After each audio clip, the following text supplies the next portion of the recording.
කොහොමද මම නදී එන්නකො මගෙත් එක්ක ටිකක් ලොකු මහා පරිමාණයේ ඩ්‍රීම් කැචර් සෙට් එකක් හදන්න. මේක මට ඕඩර් එක දුන්නේ The Nail Salon Academy කියන ඇකඩමි එකේ ඕනර්. එයා ඉන්නේ ඉංග්ලන්ඩ් වල.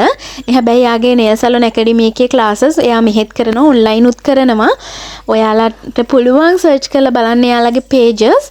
ඉතින් ඒ ඕනර් තමයි එයාගේ ගෙදරට තමයි මේ ඩිසයින් එක එයා ඕඩර් කරගත්තේ. එයාගේ ගෙදර ලාකොල පාට ටච් එකක් තියෙනවා කිව්වා කෙසෙල් දාල්ලේ පාට. ඉතින් ඒ පාටින් ෆෙදර්ස් දාලා ඕෆ් වයිට් එකේ මට ඩ්‍රීම් කැචර් සෙට් එක කරලා දෙන්න කියලා කිව්වා.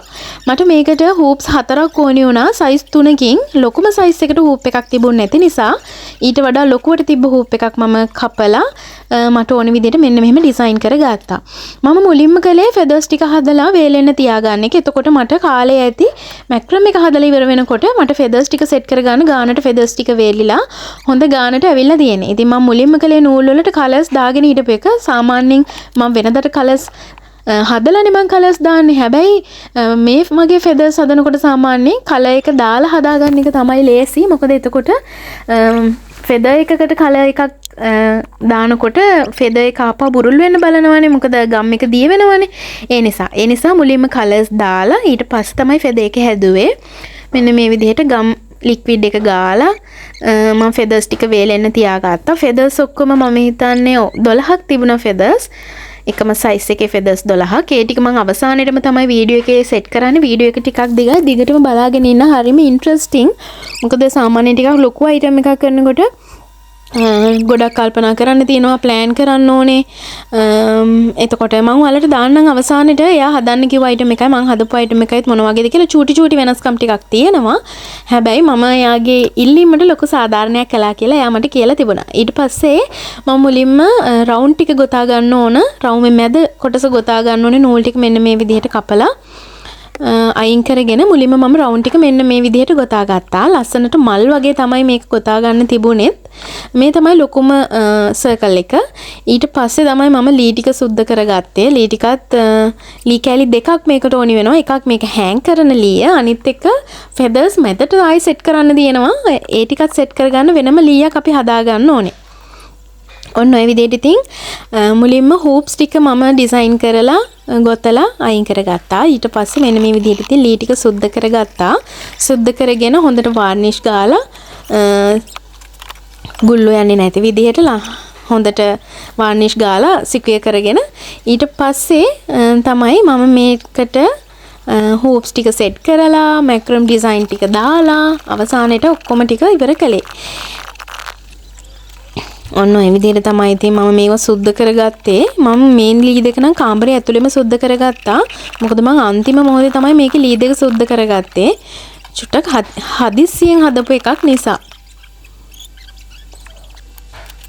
ඊට පස්සේ සුද්ධ කරගෙන මම කලේ මැක්‍රම් 4 පහලට එල්ලෙන කොටස වෙනම ගොතා ගත්තා. ඒ කියන්නේ තනි ඩ්‍රීම් කැචර්ස් විදිහට වෙනම ගොතා ගත්තා.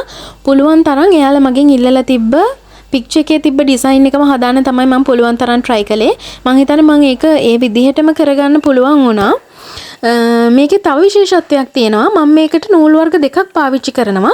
එකක් pure white එකට ළඟ සාමාන්‍යයෙන් off white එක ගොඩක් අඩු සුදු පාටට හුරු off white එකක් තියෙන නූලකින් තමයි රවුමේ මැද ගොතාගත්තේ. හැබැයි එල්ලෙන කොටස ගොඩක් බොර පාට, ගොඩක් දුමුරු පාටට හුරු off white එකකින් තමයි කරගත්තේ. මොකද පික්චර් එකෙත් තිබුණේ අන්න ඒ විදිහට. ඉතින් යාට ඒ විදිහටම ඕනි කියලා තමයි කිව්වේ. ඉතින් ඔන්න ඔය විදිහට මම මුලින්ම හූප්ස් ටික එන්න ඕනේ තැන් ටික වෙනම මාක් කරගෙන ඒ ටික වෙනම ගැට ගහගෙන ඉස්සෙල්ලා ඇඩ්ජස්ට් කරගෙන බැලුවා. ඊට පස්සේ මම මෙන්න මේ විදිහට ගම් දාලා නූලකින් ඔතලා ලීයට මෙන්න මෙහෙම සම්බන්ධ කරගන්නවා හූප්ස් 4ම. හූප්ස් 4 එහෙම ලීයට වෙනම සම්බන්ධ කරගෙන ඊට පස්සේ හූප්ස් ටිකත් එකින් එකට සම්බන්ධ කරගත්තා. මේක අඩි 4 ඩ්‍රීම් කැචර් එකක්. ඉතින් අඩි 4 තියෙන විදිහට මම මුලින් යටම කොටස කපලා අයින් කරගෙන ඊට පස්සේ මෙන්න මේ විදිහට ෆෙදර්ස් ටික හොඳට වේලිලා හොඳට කර වෙලා තිබුණේ ගානට කපාගෙන මෙන්න මෙහෙම සෙට් කර ගන්නවා. ඊට පස්සේ ෆෙදර්ස් ටික අවසානයේට තමයි මම ගානට මෙෂර්මන්ට් වලට හරියන්න මේක කට් කරගත්තේ. ඔන්න ඔය විදිහට අඩි 4ක් උසට තියෙන කට් කළා. මම මේව උඩින් එල්ල ගත්තා. මොකද මට තව තියෙනවා මේකේ යට ඩිසයින් එක පොඩ්ඩක් වෙනස් කරන්න. මොකද මේකේ යට ඩිසයින් එක පොඩි ත්‍රිකෝණ ගතියක් තියෙන්න ඕනේ. ෆයිනල් ලුක් එක ඔන්න ඔහොම ආවේ.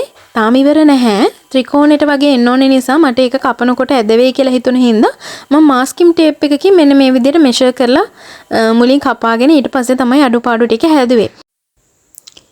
මෙන්න මේ අයිටම් එක තමයි යාලට ඕනි වෙලා තිබුණේ. ඉතින් මේ තියෙන්නේ මං හදපු අයිටම් එක චූටි වෙනස්කම් ටිකක් තියෙනවා. හැබැයි මම හිතනවා මම සාර්ථකයි කියලා.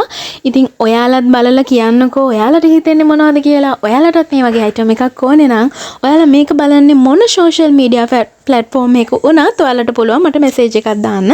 අපි ඔයාගේ බජට් එකට ගැලපෙන්න, ඔයාගේ ගෙදරට ගැලපෙන්න ලස්සන ඩිසයින් එකක් හදාගමු.